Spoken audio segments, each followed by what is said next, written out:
गणेश उत्सवामध्ये नैवेद्यासाठी आपण रोजच वेगवेगळे गोडाचे पदार्थ करत असतो।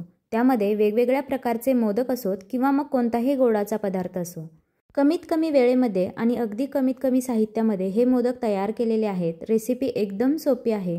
हे मोदक बनवण्यासाठी अजिबात दूध आटवत बसायची गरज नाही, अगदी इन्स्टंट होणारे हे मोदक आहेत। चला तर मग रेसिपीला सुरुवात करूया, पण त्याआधी चॅनल सबस्क्राइब केलं नसेल तर पटकन करून घ्या। मोदक बनवण्यासाठी इथे मी पनीर घेतलेलं आहे। हे घरी बनवलेलं पनीर आहे।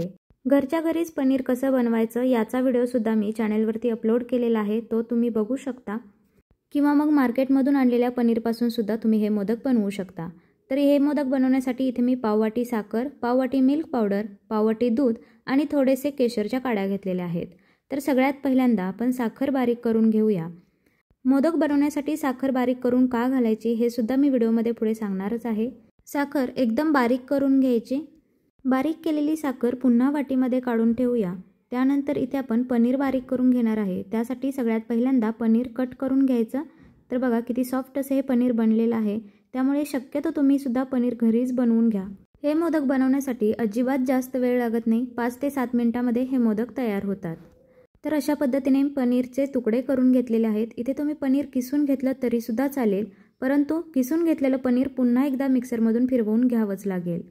त्यामुळे आधीच मी असे मोठे मोठे तुकडे कट करून घेतलेले आहेत। आता हे आपण मिक्सरमधून बारीक करून घेणार आहे। मिक्सरमध्ये हे पनीर बारीक करत असताना पल्स मोडवरतीच बारीक करायचं। एकसारखा मिक्सर चालू ठेवायचा नाही, अगदी 1 ते 2 सेकंदासाठी चालू बंद करत फक्त 3 ते 4 सेकंदामध्येच हे पनीर बारीक होतं। पनीर बारीक करत असताना एकसारखाच मिक्सर चालू ठेवला तर पनीरमधून तूप रिलीज व्हायला सुरू होईल, त्यामुळे आपले मोदक अजिबात टेस्टी होणार नाहीत। त्यामुळे अगदी पल्स मोडवरती 2 ते 3 सेकंदामध्येच हे बारीक करून घ्यायचं। तर मोदक बनवण्यासाठी इथे मी पॅन गरम करत ठेवलेला आहे। त्यामध्ये पाववाटी दूध घालायचं, त्यानंतर बारीक करून घेतलेलं पनीर घालायचं। हे मोदक बनवण्यासाठी दूध, मिल्क पावडर आणि पनीर वापरलेलं आहे, त्यामुळे मी इथे तुपाचा वापर केलेला नाही। आता एखादा मिनिट दुधामध्ये हे पनीर व्यवस्थित मिक्स करून घ्यायचं आणि त्यानंतर यामध्ये बारीक करून घेतलेली साखर घालायची आणि मिल्क पावडर घालायची। आता हे सुद्धा मिक्स करून घेऊया। पहिल्यांदा हे मिश्रण थोडंसं दाटसर वाटत असेल तरीसुद्धा साखरेला उष्णता मिळाल्यानंतर साखर विरघळली जाते आणि त्यामुळे हे मिश्रण पुन्हा सैल होतं। हे मोदक बनवताना यामध्ये अखंड साखर मी का नाही वापरली ते सांगते। जेव्हा आपण पनीरमध्ये अशीच मोठी साखर वापरू त्यावेळेला त्या साखरेचं पाणी होईल आणि त्यामध्ये पुन्हा पनीर शिजलं जाईल, मग त्यावेळेला ते पनीर अगदी सॉफ्ट राहत नाही तर रबरासारखं होतं। त्यामुळे मोदकाला बाइंडिंगसुद्धा येत नाही आणि मोदक चवीलासुद्धा छान लागत नाहीत। साखर बारीक केल्यामुळे लगेचच ती पनीरमध्ये मिक्स होते, त्यामुळे मोदकसुद्धा अगदी झटपट तयार होतात। यामध्ये मी अर्धा चमचा वेलची पावडरसुद्धा घातलेली आहे। आता हे मिश्रण थोडं थोडं घट्ट व्हायला सुरुवात झालेली आहे। हे मोदक बनवत असताना सुरुवातीपासून ते शेवटपर्यंत गॅस मात्र एकदम कमीच ठेवायचा आहे। आता हे पनीरचं मिश्रण अजिबात पॅनला चिटकत नाही, हे सेट व्हायला सुरुवात झालेली आहे, परंतु एकदम याची गोळी तयार होत नाही तोपर्यंत लो गॅसवरतीच हे मिश्रण आपल्याला असंच परतत राहायचं आहे। गणपती बाप्पांना नैवेद्य दाखवण्यासाठी बऱ्याच प्रकारचे मोदकची रेसिपी मी तुमच्यासोबत शेअर केलेली आहे। त्यामध्ये तांदळाची पिठी न वापरता, कळ्या न पाडता उकडीचे मोदक कसे बनवायचे, कणकेचे मोदक अजिबात वातड होऊ नये म्हणून काय करायचं, अगदी पेड्यासारख्या चवीचे रवा नारळाचे मोदक कसे बनवायचे आणि मावा केशर मोदक कसे बनवायचे, अशा वेगवेगळ्या रेसिपी मी शेअर केलेल्या आहेत। तर बघा, या मिश्रणाची गोळीसुद्धा आता तयार होत आलेली आहे। हे मिश्रण एका ताटामध्ये काढून थंड होण्यासाठी ठेवून देऊया।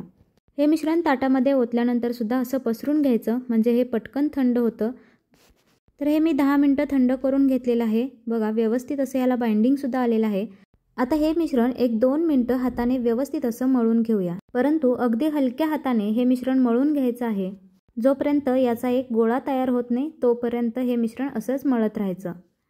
तर बघा व्यवस्थित असा याचा गोळा तयार झालेला आहे। मोदक दिसायला सुद्धा सुंदर दिसावेत यासाठी सजावटीसाठी काही पिस्त्याचे काप आणि गुलाबाच्या पाकळ्या घेतलेल्या आहेत। इथे मी मोदक बनवण्यासाठी साचा वापरणार आहे। तर त्या साच्यामध्ये सगळ्यात पहिल्यांदा पिस्त्याचे काप घालायचे, थोड्याशा गुलाबाच्या पाकळ्या घालायच्या आणि एक केशरचा धागासुद्धा लावायचा। जर तुम्हाला अगदी केशरच्या रंगाचेच मोदक पाहिजे असतील तर ह्या मिश्रणामध्ये तुम्ही अगोदरच परतत असताना केशरचं दूध वापरलं तरीसुद्धा चालेल। त्याचबरोबर काही ड्रायफ्रूटचे तुकडे तुम्ही मिश्रणामध्ये मिक्स केले तरीसुद्धा चालतील।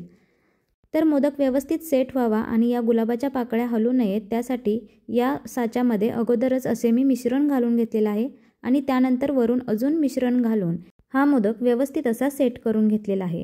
अगदी काही मिनिटातच हे सगळे मोदक बनून तयार होतील. इतकी कमी वेळात ही रेसिपी पूर्ण होते. पनीर अगदी जसंच्या तसं सॉफ्ट राहिलेलं आहे. अजिबात रबरासारखं किंवा कडक हे मोदक बनत नाहीत. चवीला जितके अप्रतिम लागतात तितकेच दिसायलासुद्धा हे मोदक खूप सुंदर दिसतात. अगदी कमीत कमी वेळेत आणि अगदी कमी साहित्यामध्ये झटपट होणारे हे मोदक तुम्ही नक्की ट्राय करा.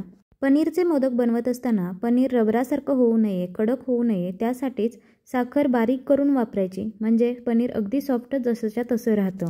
तर अगदी अशाच पद्धतीने हे सगळे मोदक मी तयार करून घेणार आहे. अगदी कमीत कमी वेळात हे मोदक तयार होतात, त्यामुळे कितीही घाई गडबड असू दे किंवा आयत्या वेळेला जरी बनवायचं झालं तरीसुद्धा अगदी 5 ते 7 मिनिटांमध्ये हे मोदक तुम्ही तयार करू शकता. तर ही रेसिपी तुम्हाला कशी वाटली हे कमेंटमध्ये जरूर सांगा. व्हिडिओ आवडला असल्यास व्हिडिओला एक लाईक नक्की करा व चॅनलला सबस्क्राईब करायला मात्र अजिबात विसरू नका.